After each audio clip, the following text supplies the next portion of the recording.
Why do we live? I think our purpose of living is to be happy. How was the earth created? Everything that I see in the universe, it was never created and it'll never be destroyed.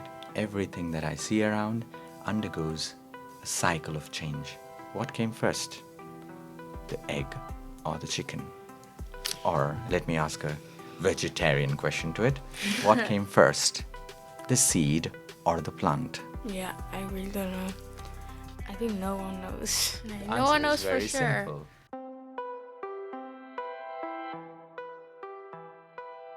Welcome to the podcast Life Is. I am Sada. And I'm Michelle. And today the podcast is in English because we have a special guest all the way from India. I'm very happy to first be on the podcast with both of you. And I think this is a podcast where you are my first youngest interviewers. All this time I have been on the interviewer's chair. And all the people whom I have interviewed have been older than me, except for two exceptions. One was when I interviewed a 4-year-old. Oh. And he was called the Google boy of the world, and he was super smart. You could ask him anything and he had answers for you. And then there was another boy who was 8 years old, again with great memory. His name was Arunodaya. So, so it is nice to be here on the podcast with both of you, Sada and Michelle. And I would answer questions that I think I know answers about, and there will be some questions that I'll put you back to. So, whatever you think, so it could be a nice conversation. Okay. Can you introduce yourself? Oh, why not? Sure. My name is Shrinidhi, and most of my friends call me Shri. So it's a short form for my full name. And I've been living in India for almost all my life. For the last 16 years of my life, I've been living in Mount Abu, which is a hill station in Rajasthan. And it also happens to be the spiritual headquarters of Brahma Kumaris. So many people call it the spiritual capital of the world. So people come there to learn meditation, and those who already have learned meditation, they come to enhance their experience of meditation. I am a radio artist, so I host a program on the radio, which is called Radio Madhuban. It is an FM station that is located in Mount Abu. And I also play a role of a TV presenter. So we have 2 TV channels, which is called Peace of Mind TV and Awakening TV channels. These are spiritual channels that give positive content to people. So there's no gossip, there's no negative news, but everything that is positive that goes on this TV. And I also work for a hospital, which is a not-for-profit hospital. That means it's a charity, people who cannot afford healthcare. So those are some of the things that I do. Okay. Is it a temple where you are living? No, it is not a temple. It is a very big campus. A group of people live together.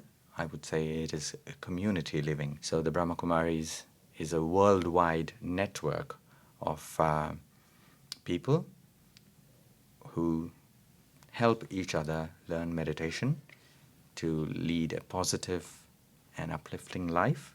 The Brahma Kumaris have a presence in more than 140 countries across the globe.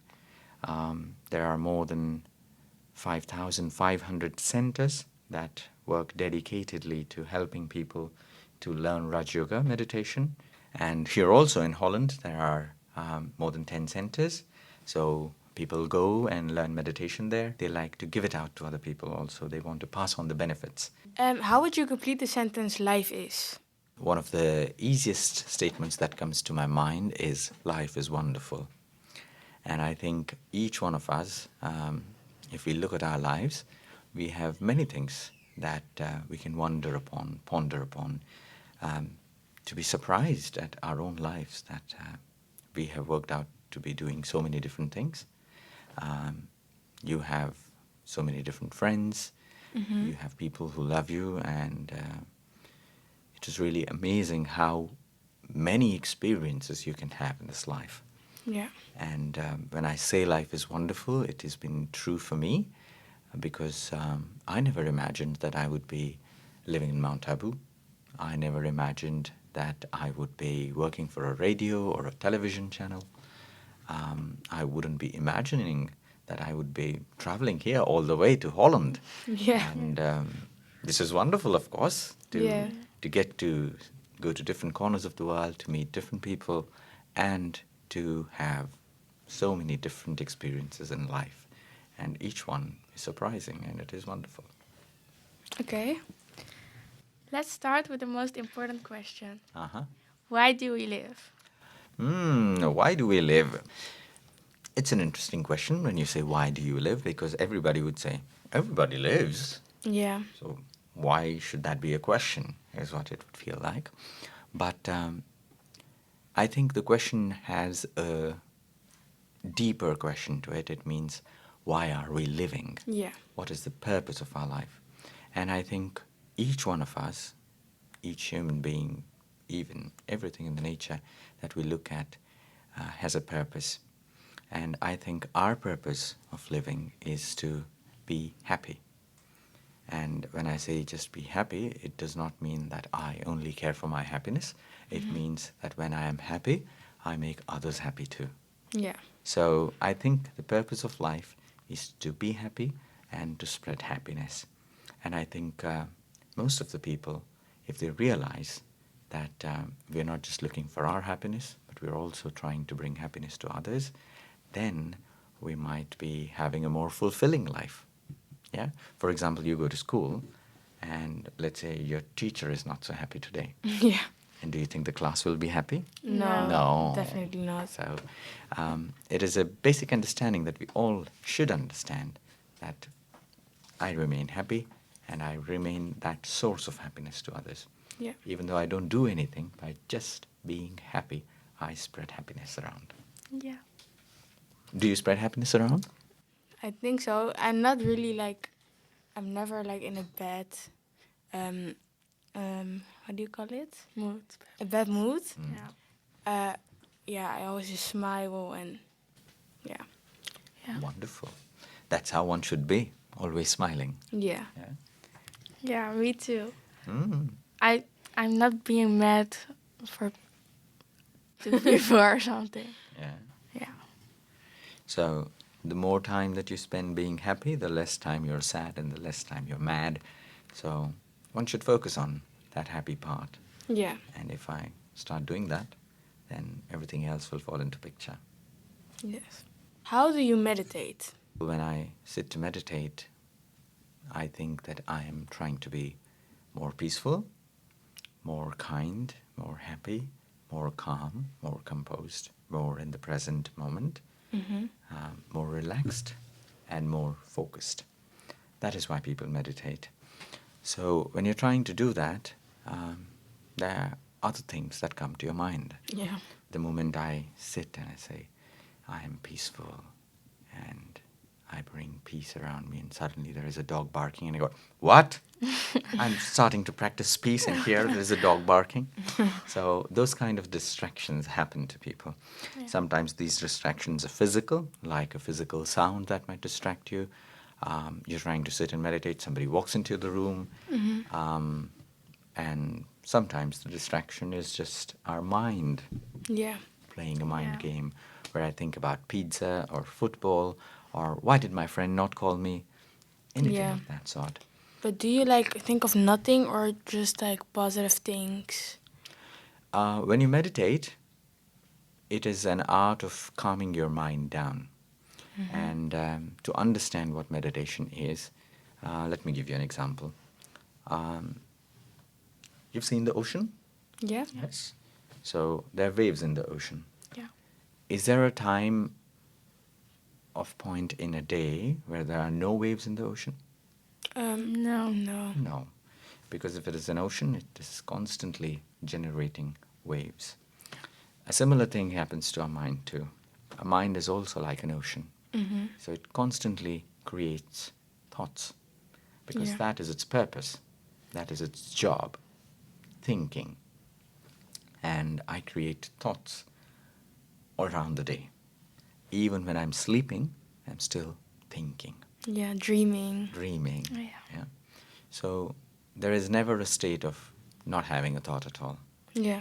The closer that we can come to is having a thought, but being in that thought for a longer time. For example, those of you who might like surfing would know that they would ride a wave. So it is just one single wave, but you want to stay on that wave for a very long time. So that is how you surf. Mm-hmm. So meditation is also like that.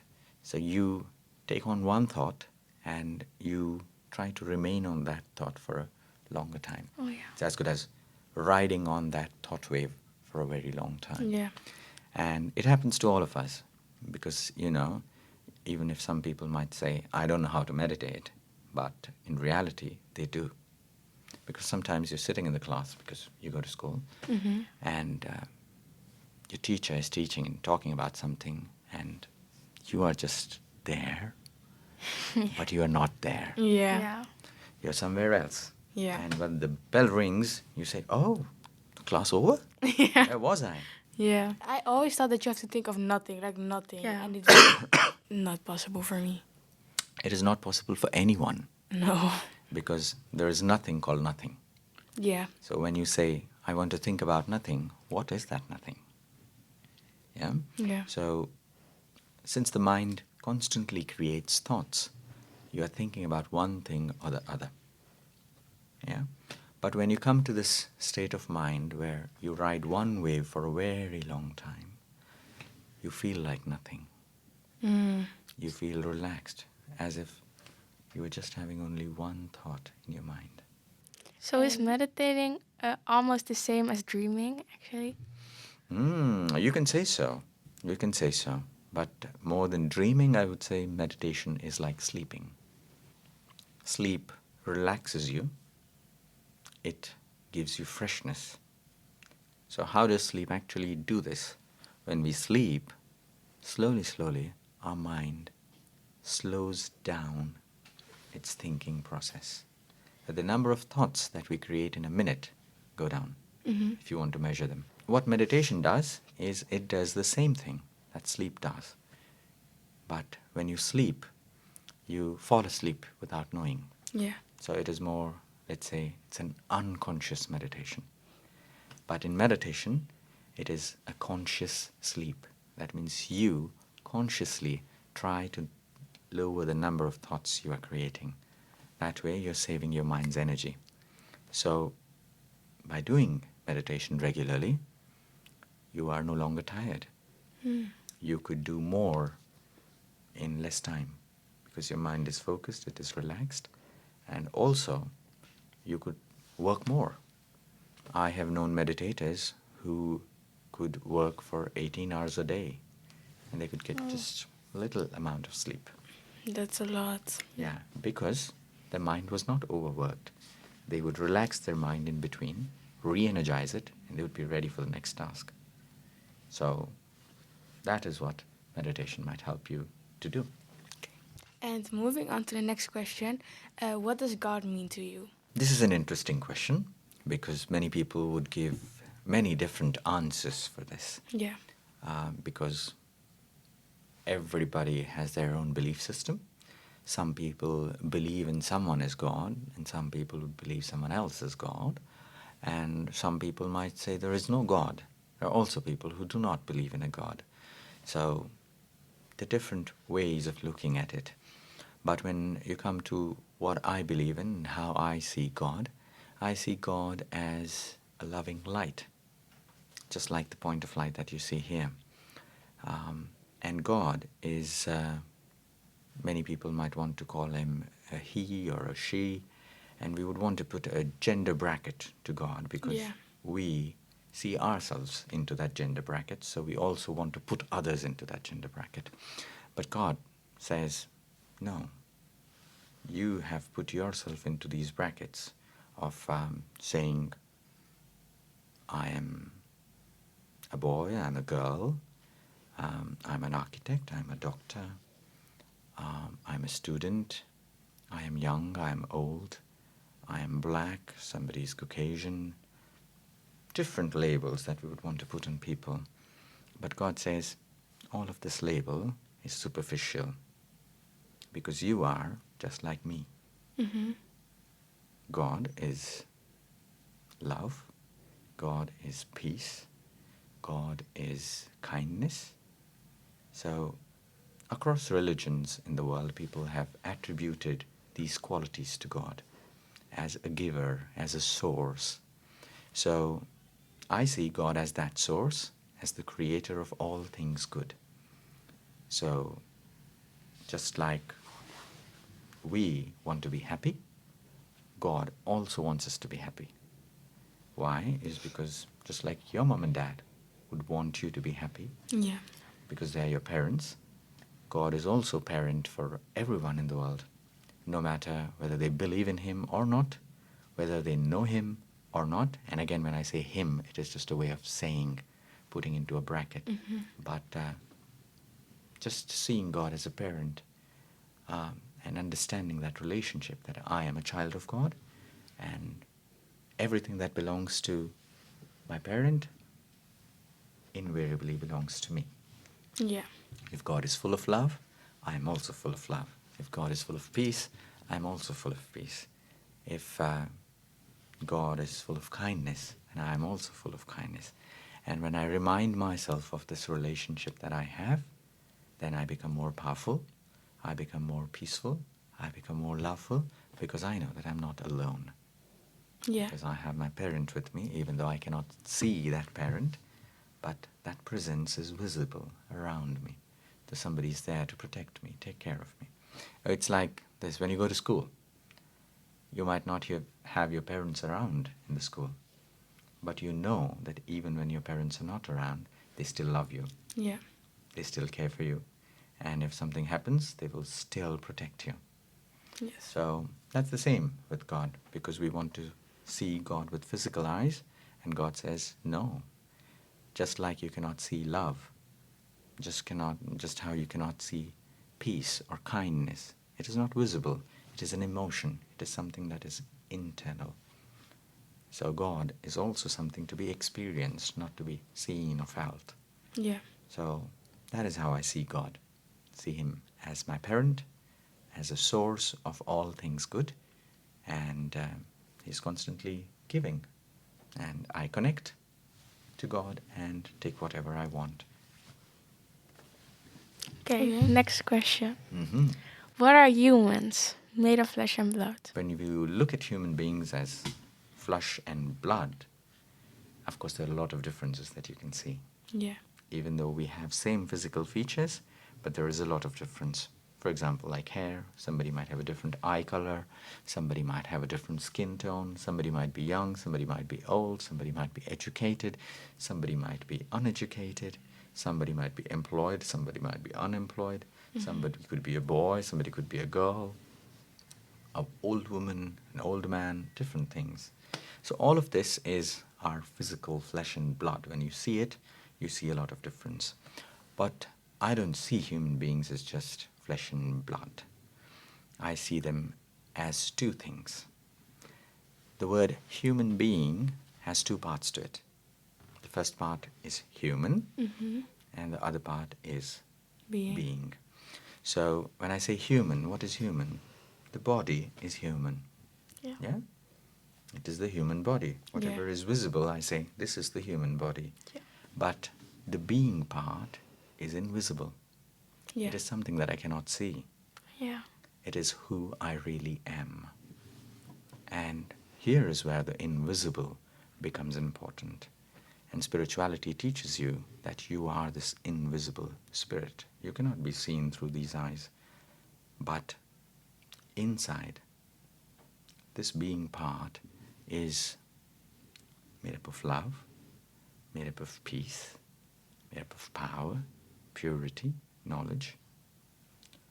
If you'd ask anyone in the world, no matter whether he's black, he's Hispanic, he or she is Caucasian, whether it's a child or an old man, whether a person is educated or uneducated, whatever religion he might or she might believe in, would they not all want to be happy? Mm-hmm. would they not all want to be peaceful? Would they not all want to be kind and loving? Yeah? Yeah. If somebody were to give you happiness, would you say, no, no, no, I don't want happiness? No. Everybody likes to smile. Yeah. Everybody likes to be happy. Everybody likes to be giving. Everybody likes to be loved. Yep. So that is what we are all made up of. So not just flesh and blood. The flesh and blood part is the physical, human part. Yeah. And the being part is the loving part, the kind part, the generous part. So that is how we are. We all are like this. And that is what we crave for. Mm-hmm. All of us want those things in our life. So that is what matters. What is the most special thing in life for you?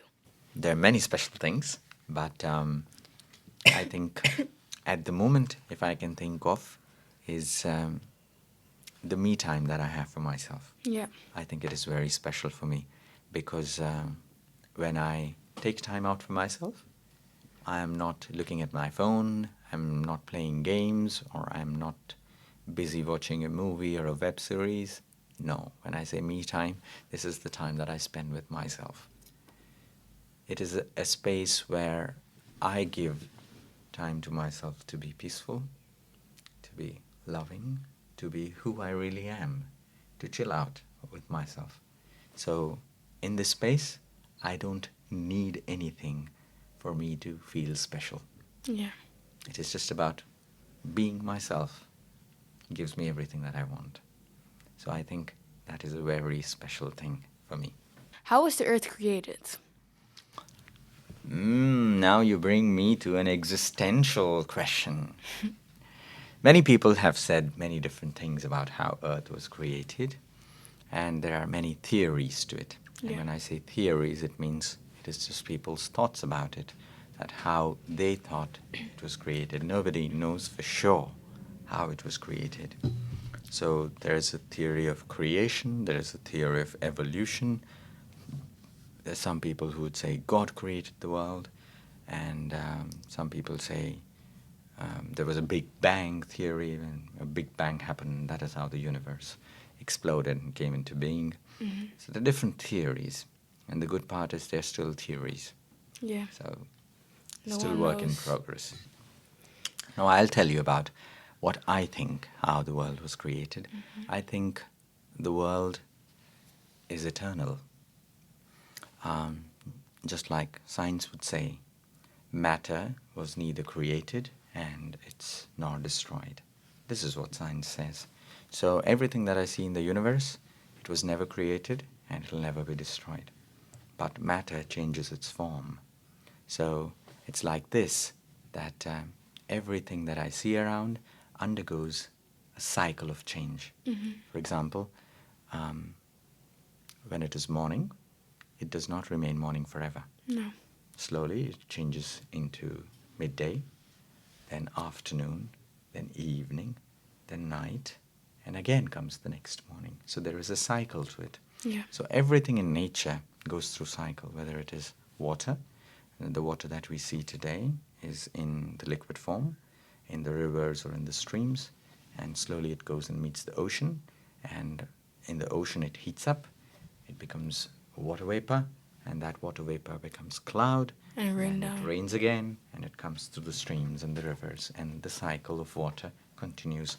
And I believe that this earth also has a similar cycle, Mm-hmm. just like these different cycles, like the cycle of day and night, just like the water cycle. Everything is in a cyclical fashion in this world. So what I see today, if I see the world as not so good place, Mm-hmm. I believe that it was once a better place. So everybody believes that my grandparents' time was much greater than the time today, because today we have pollution, today we have shortage of grains and different problems that we are facing in the world, and we say there's a lot of people, but there is little land for them. So there was a time when Earth was perfect, it was abundant, it had everything for everyone.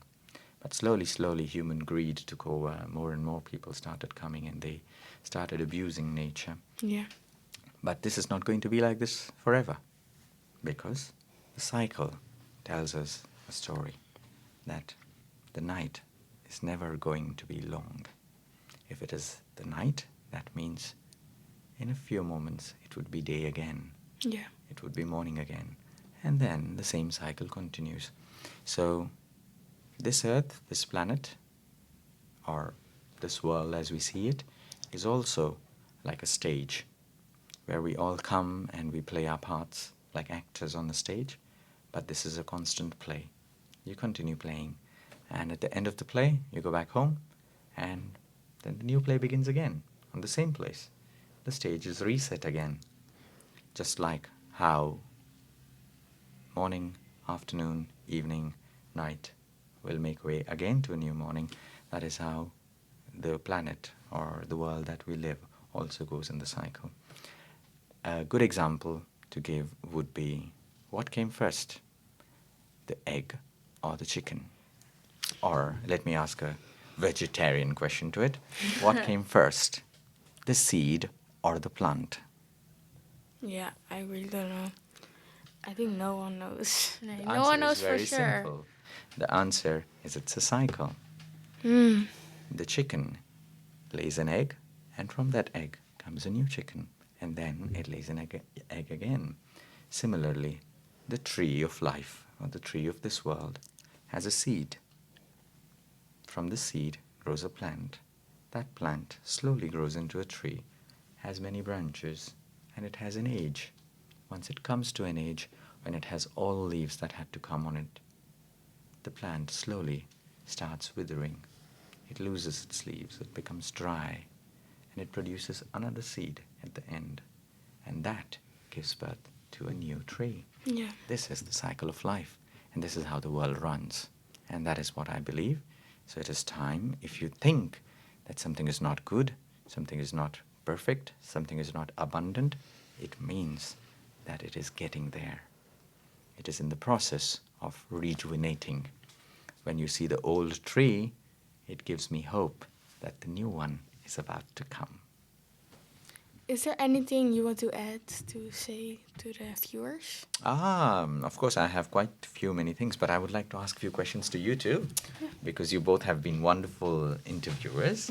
Thank you. And considering that you are so young, yet you have such a depth of understanding and you ask questions with such ease. How do you see the world? Because I see there are a lot of problems in the world. There are difficult situations in the world. When you see all of these challenges and difficulties, what comes to your mind?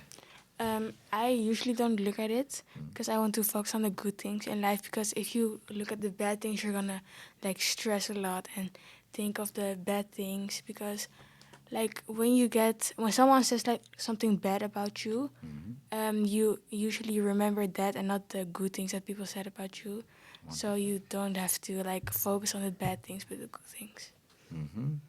And what about you? Like no one is perfect, so everyone makes faults. Mm. And yeah, I don't focus. I don't focus to it either. On the bad things. Yeah, all the bad things, because it usually makes you more sad. And if you focus on the good things, it makes you happy too. Wonderful. For someone who's so young and have such a wise way of thinking, it's really wonderful. Thank I'm you. very happy to listen to your thoughts. And I think it is true that it is one of the greatest human tragedies that we remember the sad things or not so good things that have happened in our life, and we forget the good things or the happy things that have Yeah. happened to us. So if I consciously start remembering those things which have been good to me, the happy moments, the moments which have given me more joy, if I start remembering them, I think then I'm focusing on what is good and I'm ignoring on what is the bad. And just by focusing on the good, I'm giving more power to the goodness so that that goodness grows. I think one of my nephews says this very nicely, and he says, if you have good memory, you should have good memories. Yeah. It's a very simple line, That means if you have a good memory power, that you remember good things. If you have a great memory that you can remember a great lot of things, Yeah. then you should only remember the good parts. Yeah. And that is what I also try to do, to save the good things in my mind and to see goodness in others, and thereby I send out good vibes and positive vibes around. Yes. Okay, may I ask you one more question? Yeah, of course. Okay. So, when you said, of course, there are a lot of other things and you focus on the good part, what do you think? How could we make this world a better place than what it is today? Just sometimes compliment someone and they're Yeah. gonna be happy and then they're gonna spread it too. Yes. Yeah, I heard sometime that if you give someone a compliment, that then they will give it like faster, and then more people get compliments. If like by you, kinda. And someday you're gonna get it back from other people. If you spread kindness, then you're gonna get it back. To understand this, that if I give kindness, that kindness will come back to me. Maybe it might take some time for it to come back, but it will come back. Yeah.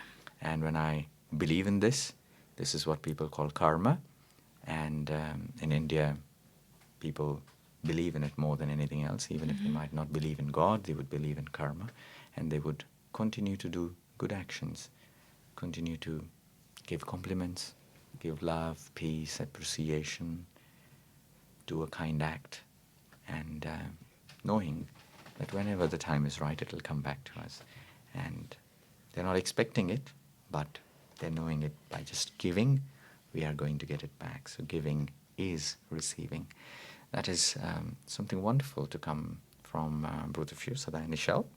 And I'm very happy to be with two young friends who are not just young, but they're also very wise and young. Thank you. So thank you. And to my friends, what would I like to say? I would like to say from this podcast, I have learned a great deal.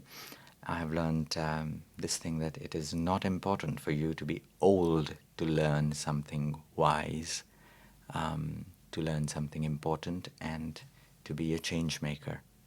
So you can be young and yet you can influence people in a positive way, in a good way, by being an example, by being happy, and by being a source of happiness and spreading happiness around the world. And I think with those good wishes that you would all continue to do that, I take leave and I thank Sada and Ishal for having me here. Yeah, thank you for coming. And we also learned a lot from you. So Yeah. thank you. Thank you for watching this first episode of Life Is. We hope to see you again next time on channel Jonge Reporters. Bye. Bye.